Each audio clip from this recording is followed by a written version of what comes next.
Merci de nous rejoindre sur Ici Beyrouth et merci de nous être fidèles. Bienvenue à une nouvelle émission d'Ici Écho, cette émission hebdomadaire dédiée à l'économie libanaise, régionale et internationale, où on a le plaisir de recevoir à chaque fois des experts économiques, des responsables gouvernementaux, avec aussi de longues discussions à propos des défis et des opportunités et de l'actualité. Mesdames, Messieurs, bienvenue à Ici Écho.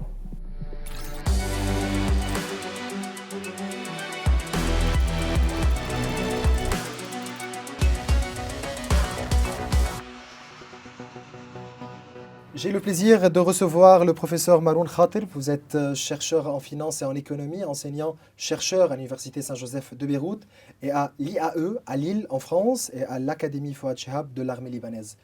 Merci d'être avec nous. Merci beaucoup pour cette invitation et pour cette opportunité à travers ici Beyrouth. Toujours un grand plaisir. Donc directement, une longue discussion économique en ce qui concerne les dernières actualités ici au Liban. Je commence directement par l'affaire Salamé et le changement en ce qui concerne Sayrafa. Les décisions qui ont été prises par le gouverneur depuis quelques jours en ce qui concerne l'injection, soi-disant, de dollars et du dollar sur le marché pour contrôler le taux de change. La livre libanaise avait tendance à atteindre les 100 000 livres pour le dollar. Mais donc, comment voir l'action prise par Salamé en ce qui concerne Sayrafa et la nouvelle intervention sur le marché? Si on met de côté le financement à gogo qui a été fait par la Banque centrale à l'économie libanaise à travers les gouvernements, ce que la Banque centrale est en train de faire aujourd'hui, ça fait partie de son rôle normal en tant que Banque centrale. Et par suite, l'intervention de la Banque du Liban à travers Sayrafa, la plateforme qui a été fondée à l'issue de la crise, de la dernière crise, c'est du normal. Ce n'est pas quelque chose qui est vraiment, qui sort du normal. Mais bon, le problème, c'est que d'une part, ce n'est pas la première intervention, c'est peut-être la huitième depuis décembre Mais on fait quoi 2021. avec ces interventions? On achète du temps? Achète du temps pourquoi? Pour faire quoi? Alors, c'est une intervention Ou bien c'est pour ajourner la grande crise? de créer une stagnation sur la courbe à la hausse du dollar américain, mais c'est une stagnation qui ne donne pas beaucoup de résultats sur le plan, je veux dire, monétaire à l'échelle nationale, parce que d'une part, le problème, c'est un problème qui s'aggrave avec le temps, et d'autre part, le marché, il montre une élasticité qui est à la baisse, surtout que ces interventions sont répétitives avec une fréquence qui devient de plus en plus, je veux dire, qui sont de plus en plus fréquentes, je veux dire. Et ça fait que si jamais les premières fois ça a un peu donné, par exemple depuis une année, exactement en février 2022, C'était ça a nouveau? permis, oui, ça a permis que que le cours de change, il tombe en dessous du cours qui a été fixé sur la plateforme. Mais Mais pourquoi maintenant, ça aujourd'hui ne fait ces plus le même interventions... résultat. Ouais, mais pourquoi aujourd'hui ce genre d'intervention ne fonctionne plus de façon normale ou bien ne donne pas les résultats Ouais. qu'on avait vus d'ici une année? Premièrement, Ou bien ce on avait vu ça l'année passée? oui, mais c'est normal parce que d'une part, comme je vous ai dit, là, le problème, c'est un problème qui s'aggrave. Les Libanais perdent confiance de plus en plus en la livre libanaise. Et troisièmement, l'élasticité, je veux dire, il y a une résistance qui est créée sur le marché ou bien par le marché et qui fait que l'efficacité d'une telle intervention, elle ne donne plus un résultat qui est le même parce que les gens savent maintenant que depuis la première fois jusqu'à maintenant, ça n'a pas donné un résultat qui est permanent, ça n'a pas donné une solution de base, une solution réelle au problème qui est fait et par suite, ils s'attendent qu'un jour ou l'autre, après quelques petits jours, le cours du dollar, il va aller à la hausse, il va C'est ça. remonter et voilà. Donc Euh, aujourd'hui, l'augmentation continue du cours du dollar. Certainement, on parle du marché noir. Mais les causes réelles, disons, les causes qui sont derrière cette augmentation continue, c'est pas seulement l'injection ou le manque de dollars. non, il y a beaucoup de Il y a causes, aussi il y a la beaucoup de causes. confiance, il y a les réformes, il y a tout ce qui se passe sur les Regardez, frontières. le désastre libanais, c'est le résultat de décennies de manipulation, de fraude, de corruption, je veux dire d'une élite qui est corrompue, qui a gouverné le Liban. Et par suite, le problème, ce n'est pas un problème qui émane de quelques petites années passées. Alors, le Liban, c'est un pays qui est sous un lourd fardeau politique, économique, monétaire et aussi géopolitique de partout. Et par suite, là, la crise, elle n'est pas une crise monétaire pour qu'elle soit résolue par l'intervention de la Banque centrale à travers l'injection de quelques millions de dollars. Et par suite, le rôle de la Banque centrale, c'est de travailler le côté monétaire des choses, mais en parallèle, le rôle des politiciens du Liban, c'est de voir comment aller vers une solution au problème qui est à la base un problème politique. Et puis, c'est un problème qui est pluridimensionnel de la politique. Il y a des branches qui vont vers l'économie, vers la finance, vers le côté monétaire et même vers le côté social.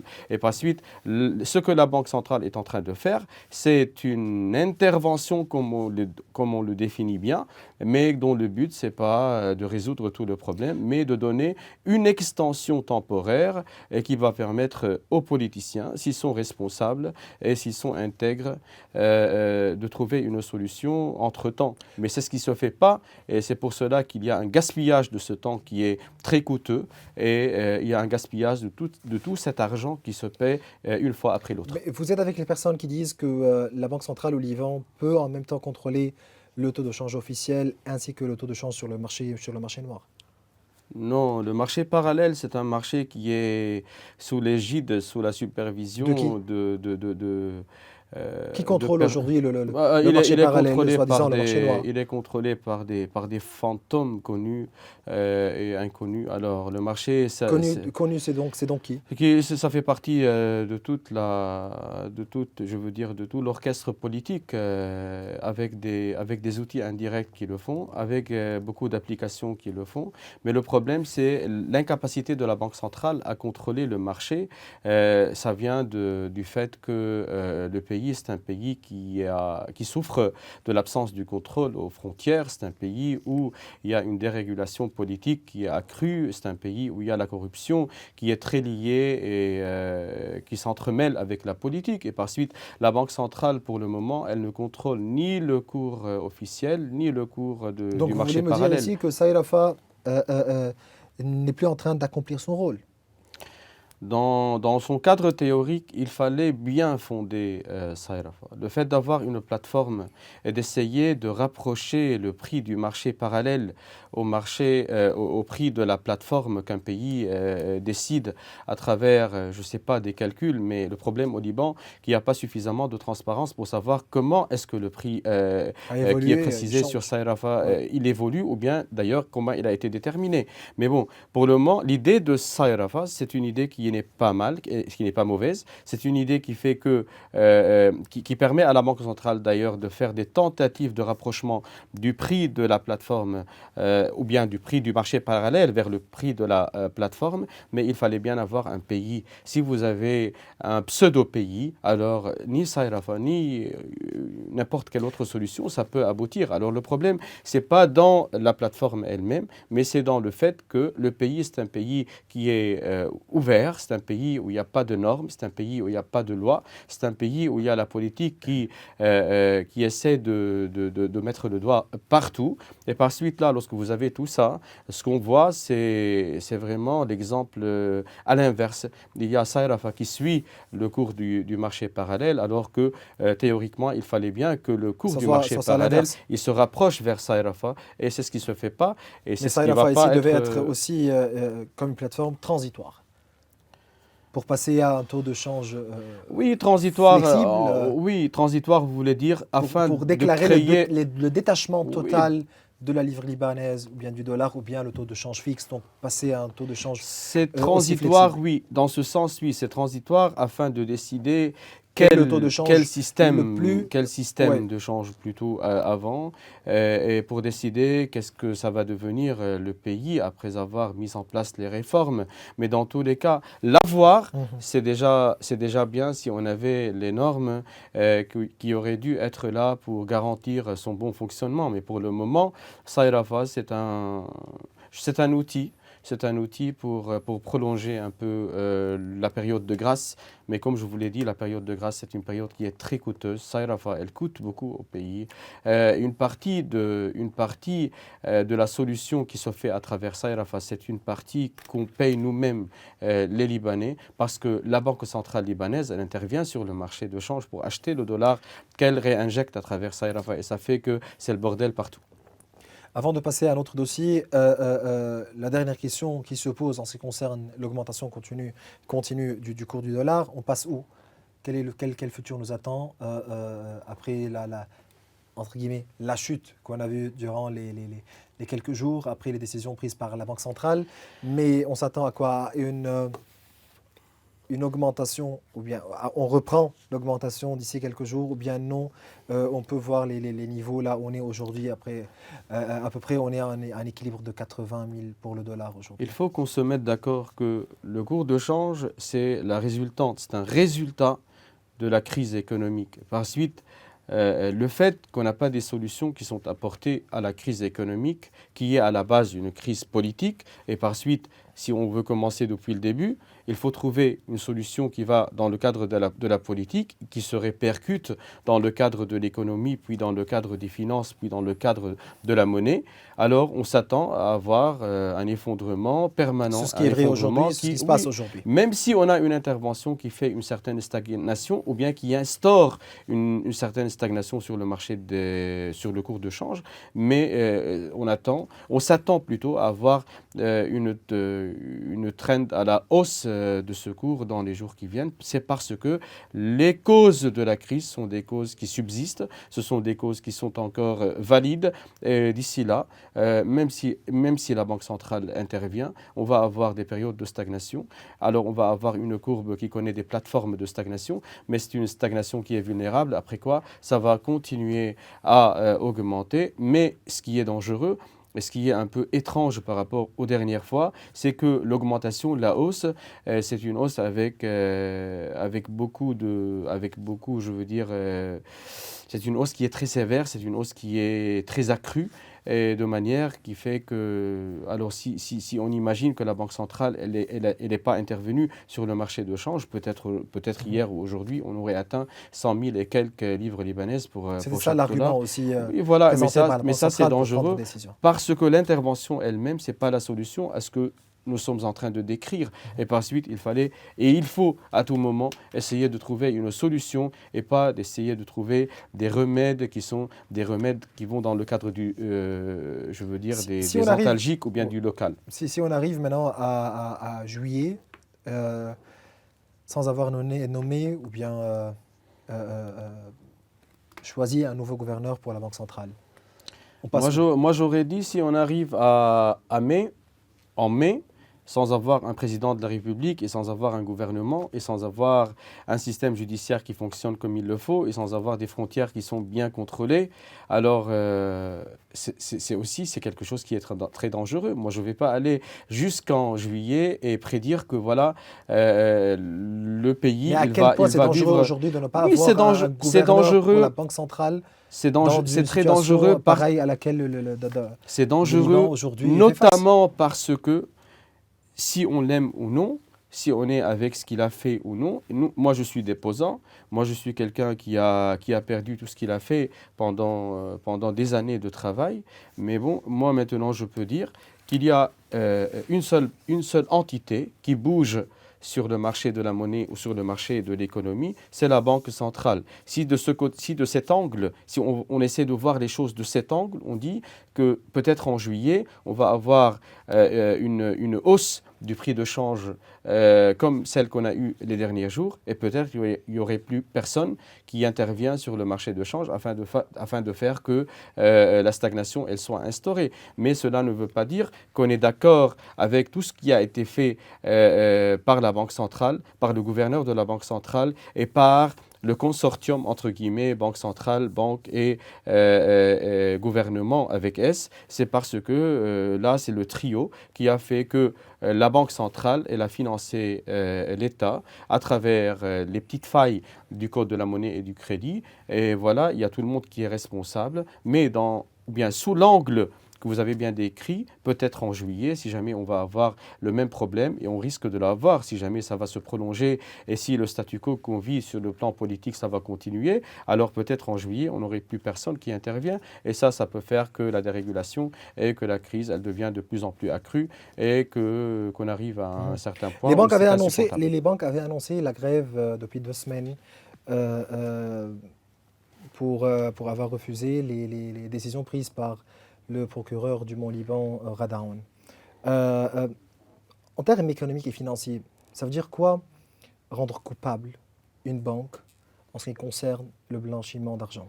Regardez, moi je ne suis pas juriste de base, C'est mais pour bon, ça, c'est pour ça que oui, j'ai été un peu moi je précis en suis ce qui pas, oui, concerne le côté financier. regardez, ce que je vais vous dire, c'est que, parce qu'en premier lieu, lorsque vous décrivez un peu les causes de la grève des banques, il y a des causes qui sont apparentes et d'autres qui sont cachées. Il y a du non-dit dans le cadre de cette grève qui a été lancée, puis suspendue, puis je ne sais pas si ça va être relancé. Mais dans le cadre judiciaire, la vérité, c'est que nous sommes dans un pays qui connaît beaucoup de dérégulation, qui connaît beaucoup de problèmes, etc. Et que peut-être les banques, d'ailleurs, qui appliquaient au pied de la lettre toutes les réglementations bancaires, surtout FATCA et d'autres, et Donc qui en ont ce qui eu beaucoup concerne de le financement du prix. terrorisme et le Voilà. blanchiment d'argent. Maintenant, sont des banques qui sont face à des problèmes, peut-être face à des problèmes, peut-être. Mais quoi que ce soit, si on a un problème judiciaire, si on a des poursuites à lancer à l'encontre des banques, ça devrait être fait dans le cadre d'un profil juridique qui est acceptable. L'anarchie qui se fait sur le plan judiciaire et qui est sans doute poussée par la politique, c'est quelque chose qui nuit Donc sans doute. vous me dites que c'est planifié.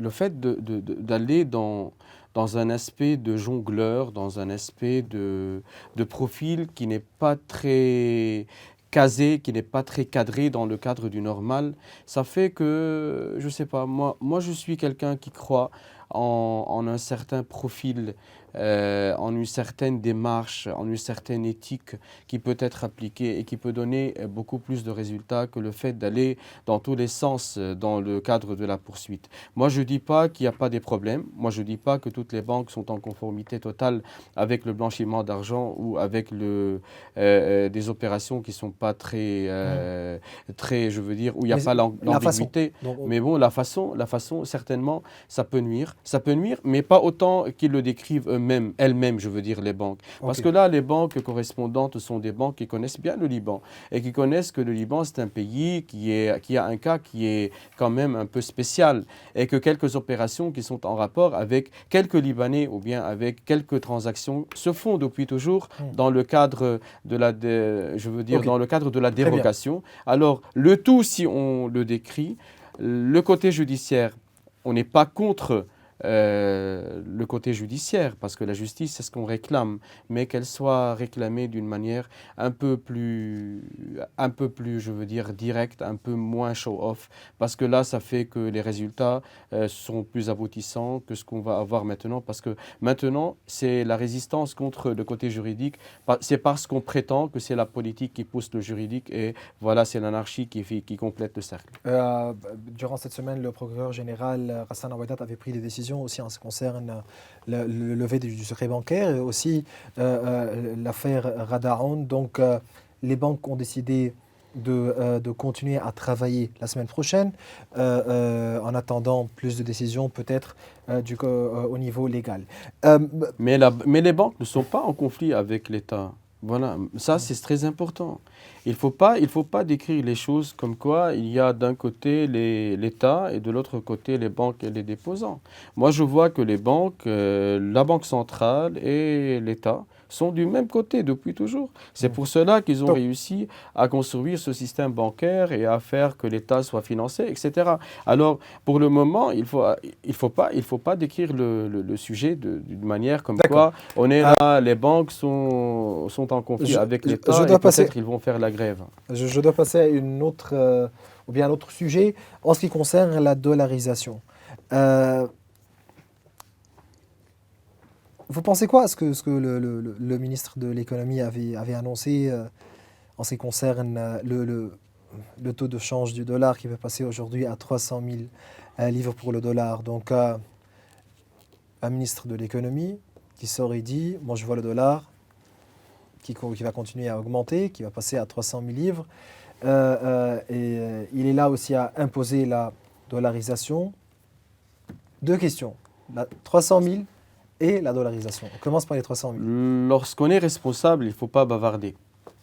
Il faut bien peser ces mots parce que en économie, il y a l'effet de l'annonce. Lorsqu'il y a un problème et on est responsable, alors il faut travailler de manière à résoudre le problème et pas à l'accentuer en bavardant. Et lorsqu'il y a un ministre qui dit que le cours du dollar, il va atteindre des niveaux qui sont très hauts, Il est ici à etc. influencer le marché. Et surtout que ça n'a pas été fait. Alors, même ces prédictions n'ont pas été très bonnes. Mais même si, alors, si un ministre il dit que le dollar il va atteindre ces niveaux, alors lui, indirectement, il doit savoir qu'il est en train de créer plus de pression sur le marché parallèle et qu'il y a des gens qui peuvent paniquer, d'autres gens qui peuvent croire en ce qu'il dit et ça peut faire que la demande sur le dollar américain, ça peut hausser. Et lorsqu'on va citer les causes de l'augmentation du dollar la semaine passée, outre, je veux dire, toutes les causes qui sont du côté de la politique, de l'horizon qui devient de plus en plus sombre, du fait, je ne sais pas, d'avoir le dollar qui est rare, de l'humeur des marchés qui n'est pas très bonne, on peut ajouter aussi le fait qu'il y a eu un bavardage officiel et que ce bavardage officiel, bien que ses impacts ne sont pas très directs, ne sont pas, je veux dire, majoritaires, mais bon, il faut arrêter. Il est responsable de la hausse, non, mais non, bon... il est responsable avec le R majuscule. D'ailleurs, le job description de son ministère, c'est un job description qui devrait être revu parce que son ministère, il gaspille le temps à aller chasser les souris avec les prix et avec les moteurs, les générateurs électriques, mais il tente aujourd'hui etc. à être Premier Alors ministre. qu'il fallait qu'il fasse... Il tente à être Premier ministre. Oui. Je sais pas. Moi, personnellement, j'aurais bien préféré avoir des profils avec des doctrines économiques qui sont très prêtes. On a besoin, pas seulement des plans de réforme qui sont bien faits, mais on a besoin de gens qui connaissent bien les théories. On a besoin des gens qui peuvent aller appliquer les théories, mais qui possèdent aussi leur propre impact, leur propre contribution. Pas des personnes qui bavardent. Et d'ailleurs, il ne faut pas dire ce qu'on pense même à ce sujet-là. Il faut faire un travail dans le cadre de ce qui est nécessaire et de ce qui est voulu, afin qu'il y ait des gens qui disent on a besoin de cette personne, qu'elle soit X ou Y ou Z. Mais bon, dans tous les cas, d'ici là, il ne faut pas bavarder, il faut arrêter le bavardage. Et en ce qui concerne la dollarisation, la décision qui a été prise par le ministère de l'économie. Ce n'est pas une dollarisation, c'est un affichage en dollars des prix. Oui, c'est relier les prix à un indice oui, qui est le dollar. C'est un affichage en dollars des prix. La dollarisation, c'est le fait... Ça peut calmer un peu l'inflation? Non, ça peut camoufler un peu l'anarchie, c'est tout. Alors, si vous avez des supermarchés avec lesquels on a un problème de confiance, si on a un pays où il n'y a ni contrôle, ni responsabilité, ni responsabilisation, ni rien, alors le fait de changer la monnaie de la livre libanaise en dollars américains, ça ne fait pas résoudre un problème. Ça ne fait pas faire que ce qui existait il y a 2 jours, ça n'existe plus. C'est un rideau qui fait camoufler, c'est un camouflage, entre guillemets, de ce qui se passe et qui reste alors jusqu'à maintenant en cours parce que là, les supermarchés, avant, ils auraient besoin de rectifier des chiffres vers la hausse. Maintenant, ils peuvent rectifier des fractions vers la hausse.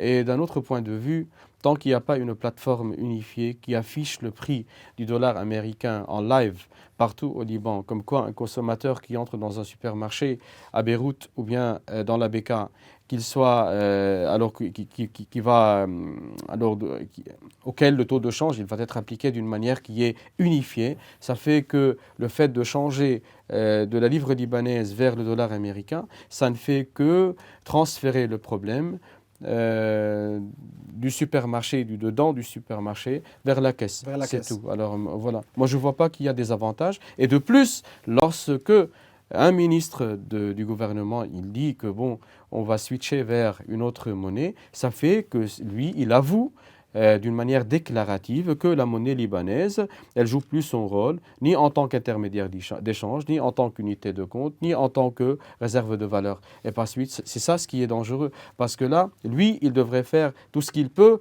pour lutter contre... Et pour conserver ça. Pour lutter contre la dévaluation de la monnaie et pour essayer de donner un souffle à la monnaie nationale. Donc on passe où ici?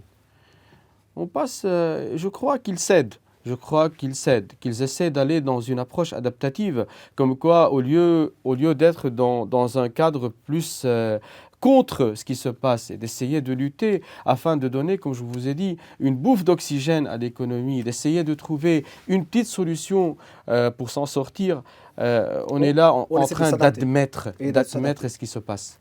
Pardon ? Et de s'adapter. Oui, c'est adaptatif d'une part, mais c'est aussi dans le cadre alors c'est avouer et admettre qu'il n'y a pas de solution pour le moment et ils essaient de trouver... Mais avouer, admettre, s'adapter, cela veut dire pas de réforme, on n'avance pas. Ça, c'est le pire. Ça veut dire on n'avance pas. Ça, c'est le pire lorsqu'on est en pleine crise. Lorsque... Il ne faut pas d'ailleurs que le peuple libanais s'adapte. Comment alors si le gouvernement s'adapte? Alors, le peuple libanais, il subit. Alors, dans un certain cas, on dit ils ont essayé de faire la révolution, la politique, elle était là. Alors, ça s'est arrêté malheureusement. Mais qu'on voit que le gouvernement, il cède, que le gouvernement essaie d'aller dans une approche adaptative, ça, c'est quelque chose qui est très dangereux. Donc, vous voulez dire ici, en évaluant la performance du gouvernement Miati, l'approche appliquée, c'est une approche adaptative? Pour le gouvernement, de Miati. C'est que du mauvais depuis le premier jour. Ce n'est pas seulement adaptatif. Il y a un problème de manque de sérieux. Ils sont déterminés à ne pas aller vers des solutions qui sont vraiment... Ils ne savent pas ou ils ne veulent pas? Non, moi je ne crois pas qu'ils ne savent pas. Moi je crois pas. Si vous regardez une population comme la population libanaise, et si vous regardez, je veux dire, l'élite qui nous gouverne, c'est impossible d'avoir que des débiles. Ils ne sont pas débiles. La débilité qui s'applique, c'est une débilité qui évolue. Donc alors ils font ça pourquoi? S'ils ne sont pas débiles, donc moi, je ne sais pas pourquoi ils le font, mais je crois qu'il y a une grande partie qui va vers la politique et que la politique, elle interfère de manière à ou bien à dévier, ou bien à interdire l'aboutissement. Et par suite, là, ce que je vois pour le gouvernement Mikati depuis le jour des plans de réforme. Voilà, j'ai une question ici en ce qui concerne le plan de réforme qui a été voté par le gouvernement Miati. Ce fameux plan de réforme et comment il gère l'histoire aussi des déposants et l'histoire de la Banque centrale, etc. Donc, vous pensez quoi de ce plan? Catastrophique. Premièrement, c'est pas un plan. C'est quoi? C'est quoi alors? C'est un brouillon. C'est un brouillon. Un plan, c'est un plan... Est-ce que c'est un brouillon aussi dangereux? Un brouillon quand même. Un brouillon. Oui, c'est dangereux, c'est parce qu'il ne va pas dans le cadre dans un cadre stratégique qui prend en considération le Liban qu'on veut, le Liban où il y a les banques, le Liban où il y a le système bancaire, le Liban où il y a une banque centrale qui est indépendante. Et voilà, ça c'est des piliers du Liban qu'on veut nous-mêmes. Nous-mêmes, en tant que jeunesse libanaise, en tant qu'économiste, en tant qu'enseignant universitaire, nous, on est déterminés que le Liban, c'est un pays qui ne peut pas survivre sans système bancaire, sans banque centrale indépendante et sans structure. Docteur Khatir, en ce qui concerne les personnes là qui travaillent pour la faillite des banques, Est-ce que c'est d'une telle façon qu'on peut rendre l'argent aux déposants? La faillite des banques, ça ramène rien, ça, du côté des déposants. Mais ça a commencé Mais avec ça, le gouvernement Hassan Diab. oui, mais c'est très dangereux que ça se fasse parce que là, le fait de réclamer la faillite des banques libanaises, ça fait que on n'aurait plus de base de données parce que parce que le gouvernement libanais, il ne possède pas des bases de données publiques. Et si jamais un jour l'économie, elle va reprendre avec des plans de réforme, elle a besoin du financement et le financement ne peut pas se faire sans base de données. Et par suite, le fait de ne pas avoir des banques, c'est le fait de ne pas avoir une économie qui reprend le souffle. Et voilà, toute réclamation de faillite, c'est injuste et c'est pas stratégique. Les banques ont été fautives, mais il faut bien savoir comment appliquer les sanctions, comment responsabiliser les banques. Il ne faut pas être avec des solutions qui vont à l'extrême, parce qu'on aurait besoin, dans tous les cas, du système bancaire libanais, dans tout plan de réforme, surtout dans le cadre des négociations avec le Fonds monétaire international. Et si jamais on pense que, par exemple, le capital control, qui fait un grand problème sur le marché politique et financier, c'est un capital control qui doit être appliqué Non. par les banques libanaises Donc, et par la Banque centrale. Mais je voulais dire ici aussi, en ce qui concerne la crise du Liban aujourd'hui, la crise. Certainement, le Liban fait face aujourd'hui à une crise de liquidité historique en devises étrangères. Mais en termes de solvabilité, le Liban aujourd'hui, il est solvable. Donc, Vous voulez dire solvabilité, vous voulez dire que le pays il possède des certainement. biens-fonds. Donc, il faut utiliser d'une façon adéquate ces fonds-là. Donc, voilà, les bâtiments, les institutions et tout ce qu'on a pour trouver un certain plan, un certain fonds d'investissement, pour trouver la solution aux déposants. Parce que ces gens-là veulent leur argent. La solution aux déposants, la solution, elle doit démarrer de la bonne gouvernance, elle doit démarrer de la transparence. De la bonne foi. De la bonne foi, mais aussi de la... Il faut commencer de quelque part, c'est ça. Il faut changer, il faut que ça démarre d'un changement. Parce que la bonne gouvernance et la transparence, ça ne peut pas être appliqué par les mêmes personnes qui nous gouvernent maintenant. Et si jamais on veut bien que notre pays commence à trouver la paix, entre guillemets, il faut bien penser avant les déposants, il faut bien penser à l'État, au gouvernement, aux frontières, à la structure, à la stabilité politique, à l'état de loi, au gouvernement, à la lutte contre la corruption. Alors tout ça se cadre dans le cadre de l'économie institutionnelle, de la nouvelle économie institutionnelle. Et il faut bien penser dans tous les cas à la stabilité politique parce que le problème du Liban et la crise libanaise, ce n'est pas une crise économique et financière, mais c'est une crise dont la base est certainement politique. Alors toutes les solutions doivent émaner de la politique. La fameuse question qui se pose à chaque fois, la première étape, le tout premier pas vers un Liban meilleur. Maintenant, c'est par où? C'est vers où? Maintenant, ouais. C'est aller vers les institutions, c'est aller vers des élections présidentielles immédiates. Après quoi, un gouvernement qui est capable d'appliquer un plan de réforme qui n'est pas comme celui qui a été voté par le gouvernement Mikati. Et puis aller vers le Fonds monétaire international pour se financer parce que le pays il est en cessation de paiement. Est-ce qu'aujourd'hui c'est une nécessité? Oui, le passage par le Fonds monétaire. Oui, c'est une nécessité. C'est pas pour l'argent.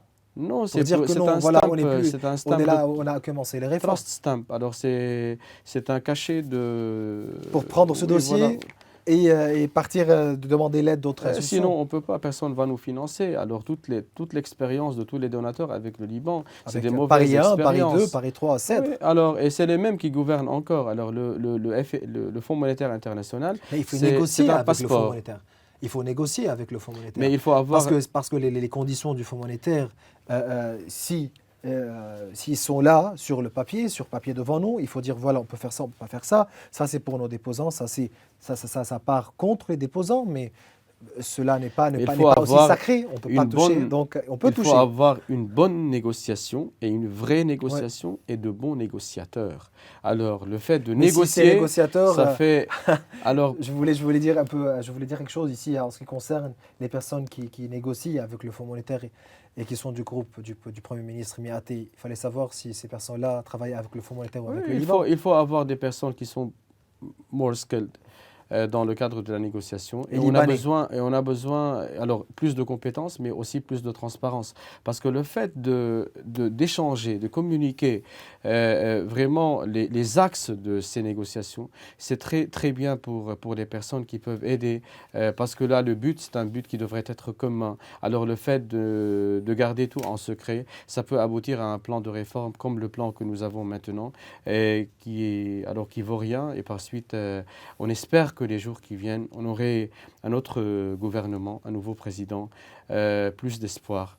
Et par suite, un Liban meilleur, parce que là, on est tous fatigués de ce qu'on vit. Professeur Maroun Khater, je vous remercie. Merci beaucoup. C'était un grand plaisir de vous recevoir. À moi aussi. Vous pouvez revoir l'intégralité de cette émission sur tous nos réseaux sociaux. Au revoir.